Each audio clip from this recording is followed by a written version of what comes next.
Vidéo très rapide ce midi.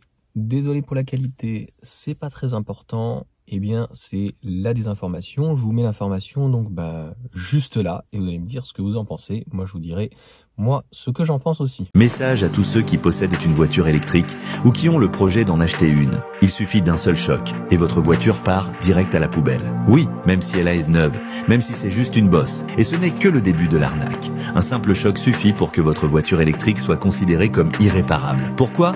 Parce que les constructeurs préfèrent la déclarer en perte totale plutôt que changer la batterie. Donc comme d'habitude, c'est tout un tas de conneries. À chaque fois, la batterie, on ne peut pas la remplacer, le véhicule est épave, le véhicule prend feu. Donc c'est pour ça d'ailleurs que la vente de voitures, de toute façon, d'une manière globale, se vend de moins en moins. La part des véhicules électriques, finalement, n'est pas plus importante, alors que finalement, les gens qui avaient un diesel devraient finalement acheter un véhicule donc électrique, surtout quand on peut le recharger dans des conditions qui sont peu onéreuses. Peu importe, que ça soit sur une borne ou quoi, si c'est gratuit, si c'est pas trop cher, c'est entre 10 et 20 centimes, franchement, c'est très très bien. Donc pour le reste, au niveau pareil, il y a tout ce qui est occasion. Donc vous me direz ce que vous en pensez, donc tous les a priori qu'ils peuvent avoir. Là actuellement, c'est aussi oui, ça déconne beaucoup. Il faut savoir qu'un véhicule électrique, en moyenne, c'est 40 000 €, un véhicule thermique, c'est 34 000 €. Donc obligatoirement, comme il est plus cher, la décote est plus importante. Si vous prenez un Rafale, même les anciens Koleos, vous prenez une C6, une 607, tous les véhicules qui étaient aux alentours des 50 000 €, c'est tout à fait normal que, comme c'est un pourcentage dans l'ensemble, il soit plus important. C'est vrai que sur les véhicules thermiques, les gens ont tendance sur l'occasion à se ruer. Donc c'est une question d'offre et de demande. Et finalement, le prix a tendance à augmenter. Tant mieux pour les vendeurs. Pour les acheteurs, posez-vous la question si finalement, à 10-15 000 €, c'est intéressant d'acheter un véhicule encore donc thermique, et est-ce que c'est pas l'occasion, finalement, l'opportunité d'acheter un véhicule donc d'occasion électrique. Et puis c'est surtout que des véhicules d'occasion, c'est pas qu'on doit remercier, mais il faut obligatoirement des véhicules neufs pour acheter donc des véhicules d'occasion. Pareil, j'ai ce type d'argument en disant il faut être complètement abruti, il faut être complètement débile pour acheter un véhicule neuf. Moi je préfère, il faut acheter un véhicule d'occasion, oui. Mais bon, s'il n'y avait pas de véhicule neuf, il n'y aurait pas donc de véhicule d'occasion. Donc obligatoirement, voilà, pour moi la décote, elle est la même. Ce qu'il faut, c'est bien regarder en fait quel véhicule on achète.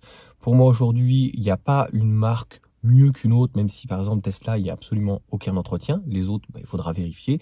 Et on est focalisé sur la batterie, alors qu'attention au moteur, il faut regarder donc les garanties au niveau du moteur. Des fois, ça peut coûter très cher.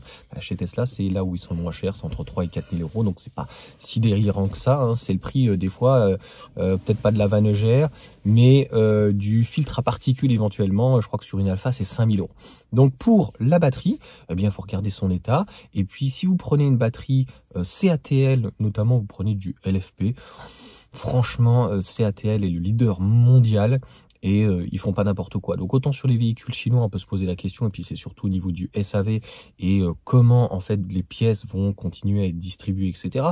Mais sur la batterie, je pense que les Chinois ont pris énormément d'avance, et notamment donc CATL par rapport à du BYD, du CALB, notamment en LFP. Et puis après il y a les batteries NMC, LG sont très bien. Panasonic aussi, LG est vraiment très très bien, même si LG a priori fait du LFP aussi, ils vont en faire donc avec Renault. Donc le plus important finalement, c'est de regarder les garanties. Pareil sur un véhicule thermique, on vérifie la fiabilité du véhicule. Vous avez Fiche Auto, voilà, pour lequel je peux vous donner des conseils. Et voilà pour les désinformations. C'est pour ça aussi que la voiture électrique donc ne s'émancipe pas là-dessus et qu'il n'y a pas plus de volume, parce que ça tire à balles réelles, et au niveau de la désinformation, ça y va donc. Et l'État aussi malheureusement laisse faire sur les grands médias, TF1, CNews, M6, à la radio, où vous voulez. En fait, voilà. Donc, c'est comme un chien, les médias aujourd'hui. À la fois, on va dire la désinformation sur la voiture électrique, mais c'est la même chose avec, si tu veux, l'immigration. Voilà, il faut un os, tu vois. Donc, il faut leur donner un petit os. Donc là-dessus, pour le moment, c'est l'acharnement. On le voit bien avec Tesla et Elon Musk actuellement, alors qu'on y reviendra. La Norvège, ça se vend très très bien les Tesla, parce que c'est le meilleur rapport qualité-prix. Et Elon Musk, en fait, clairement, on s'en fiche si on n'est pas dans une idéologie. C'est le dernier de nos soucis. Allez, sur ce, bonne journée à tous. On se retrouve pour d'autres vidéos, donc 16h, 17h, je pense, 18 ou 19h. Peut-être 5 vidéos aujourd'hui, je ne sais pas. Je vous souhaite en tout cas une bonne journée. N'hésitez pas à mettre un petit commentaire, de dire ce que vous en pensez, vous, vos voisins, ce qu'ils peuvent en penser ou autre. De mettre donc voilà un petit commentaire, un petit pouce et puis à vous abonner. Ciao à tous.